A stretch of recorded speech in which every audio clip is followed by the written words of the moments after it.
atau masih jadi laki orang. Kita harus bener-bener bisa ngecek tuh, jangan cuma percaya sama omongan laki-laki. Sosok Inara Rusli kembali menjadi sorotan publik pada November 2025. Bukan karena prestasi, melainkan karena isu perselingkuhan dengan suami Wardatina Mawa, Insanul Fahmi. Di tengah pusaran masalah ini, Dr. Richard Lee turut disenggol netizen yang budiman. Mengingat ia pernah menunjuk Inara sebagai brand ambassador pada tahun 2023 setelah Inara menjadi korban perselingkuhan Virgon. Melihat vibe negatif yang kini melingkupi Inara, netizen yang berbakti segera mendesak Dr. Richard Lee untuk segera membatalkan kontrak kerjasamanya agar citra produk kecantikan miliknya tidak tercoreng. Menanggapi desakan tersebut, Dr. Richard Lee memberikan klarifikasi tegas melalui media sosial bahwa Inara sudah tidak lagi menjabat sebagai brand ambassador produknya. Ia menjelaskan bahwa kontrak kerjasama tersebut secara organik telah berakhir sejak awal tahun 2024, jauh sebelum skandal Inara dan Insanul Fahmi mencuat ke publik. Walaupun status Inara dan Richard Lee sudah terpisah secara profesional, diketahui bahwa sejumlah brand lain yang sempat bekerja sama dengan Inara memilih mengakhiri kontrak mereka akibat kontroversi hubungan Inara dengan Insanul Fahmi yang diakui telah menikah siri sejak Agustus 2025.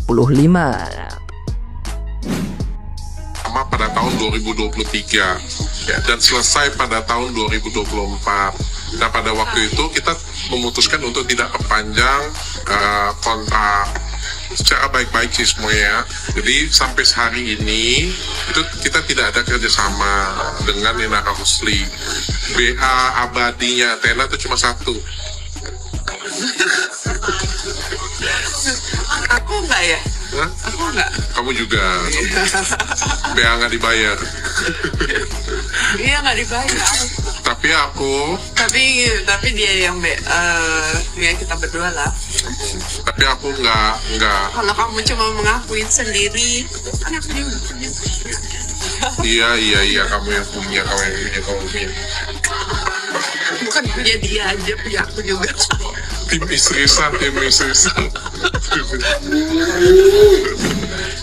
Nah, gimana nih menurut netizen yang terhormat? Silahkan berkomentar ya. Padahal udah merasakan ya sakit hatinya kalau diselingkuhin sama pasangan. Bisa-bisanya dia jadi selingkuhan ya.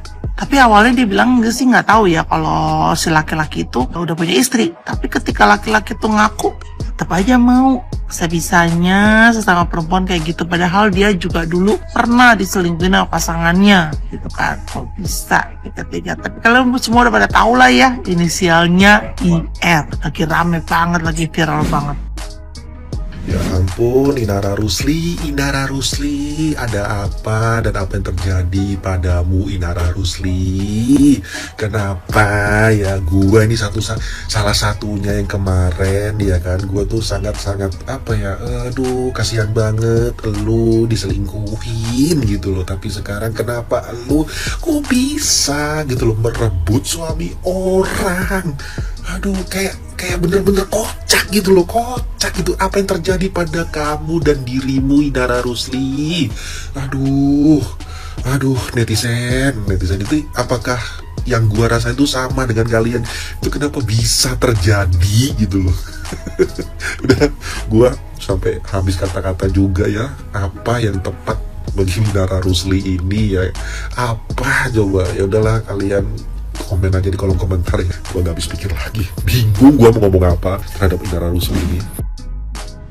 Yang terjadi sama artis IR alias Inara Rusli itu kita jadiin pelajaran aja guys. Kalau dalam memilih pasangan itu tuh harus bener-bener selektif dan dicek bener-bener nih statusnya. Apalagi kalau kita itu statusnya udah pada jadi janda, harus bener-bener ngecek status pasangan kita berikutnya. Apakah dia itu beneran single atau memang sudah bener-bener duda bersertifikat atau masih jadi laki orang. Kita harus bener-bener bisa ngecek tuh, jangan cuma percaya sama omongan laki-laki. Jangan mau dinikahin dulu sebelum keluar itu akte cerainya secara resmi sama istri sebelumnya. Nah, habis ini jangan sampai ada yang komen di sini tuh, ya udahlah Mbak, jangan ngurusin hidup orang, urus aja hidupmu sendiri. Ini bukan masalah ngurusin hidup orang, ini tapi ada sesuatu yang salah di dalam masyarakat yang memang harus dijadiin pelajaran nih buat para perempuan di luar sana. Jangan sampai dicontoh sama ditiru nih hal-hal yang salah kayak gini nih.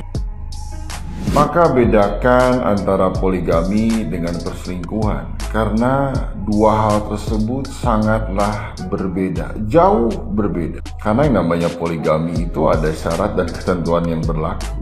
Berbeda hanya dengan sebuah perselingkuhan, tidak memiliki syarat dan ketentuan berlaku. Poligami itu diawali bukan dengan perselingkuhan. Niat untuk berpoligami atau menambah istri disampaikan terlebih dahulu kepada istri. Namun perempuannya belum ada.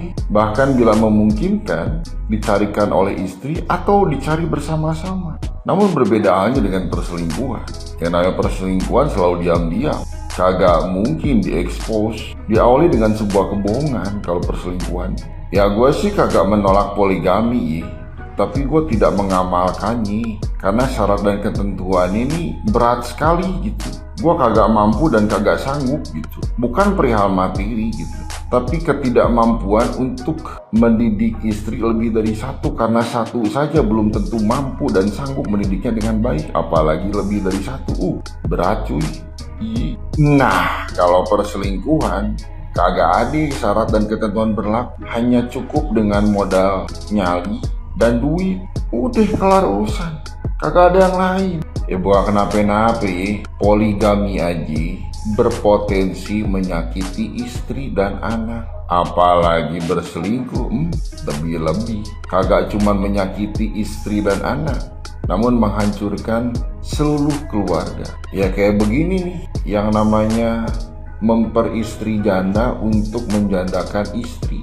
Makanya kalau tahu rasa dicubit sakit, ya jangan cubit orang lain. Sesimpel itu aja hidup mah.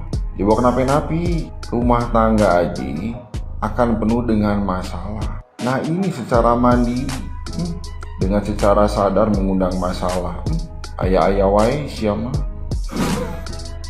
Kali ini Madam ingin melihat secara spiritual ya tentang yang lagi heboh karena diduga berselingkuh Mbak IR ya. Entah kenapa dari awal kemunculannya dia ini yang abis bercerai sama si vokalis itu, Madam merasa adalah spiritnya ini, orang ini punya aura yang menurut penglihatan Madam tidak seperti keteduhan yang orang-orang anggap tentang lihat dia, yang kalem, yang seperti teduh, ya kan? Madam melihat malah sebaliknya.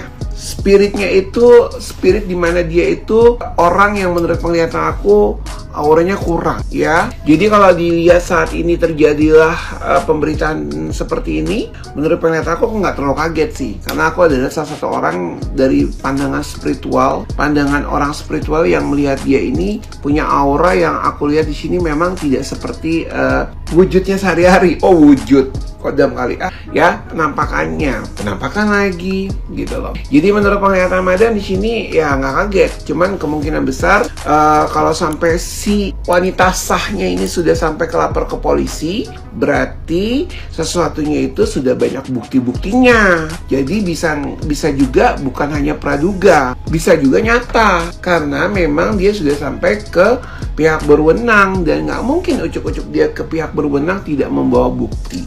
Jadi inilah, kita tuh boleh suka sama orang. Dulu kan dia dianggap sebagai korban, dianggap sebagai orang yang terzolimi. Bahkan ibunya si mantannya ini sampai berkoar-koar, sampai akhirnya dicecar, dikata-katain, kalian bully, semuanya itu ya cuma demi membela si wanita ini gitu. Dan sekarang bom waktu meledak, dimana spiritnya yang terjadi adalah dugaan perselingkuhan. Gimana? Masih suka? Masih nyaman? Masih pengen ngerasa dia panutan? Kalau aku sih dari awal kemunculannya dia, walaupun aku tidak pernah bercerita atau tidak pernah berkomentar atau mengomentari kasusnya dia yang dulu pada saat dia berpisah sama si vokalis, aku sih untuk si vokalisnya aku nggak suka, untuk si perempuan juga aku nggak suka. Karena apa? Sama-sama punya basic spiritual atau basic latar belakang karakter yang menurut aku sama-sama belum baik gitu lah kondisi. Jadi kalau untuk saat ini aku lihat kemarin ya salah satu video Viti si wanita sahnya itu berkomentar berbicara matanya itu dia yang korban. Berarti buktinya sudah terlalu menyakiti. Mbak ya, untuk Mbak INR, kamu harus lebih bisa bijaksana dalam hidup. Jangan cuma karena kamu dikasih panggung ya, jadinya kamu semena-mena ya. Hidup itu satu kali, tua kamu tuh pasti. Nggak akan kamu secantik yang saat ini dipuji-puji orang. Jangan pernah menggunakan hal itu untuk menghalalkan segala cara untuk mendapatkan egomu sendiri. Ingat, mengambil akan diambil, menyakiti akan disakiti. Itu udah hukum alam. Berhati-hati.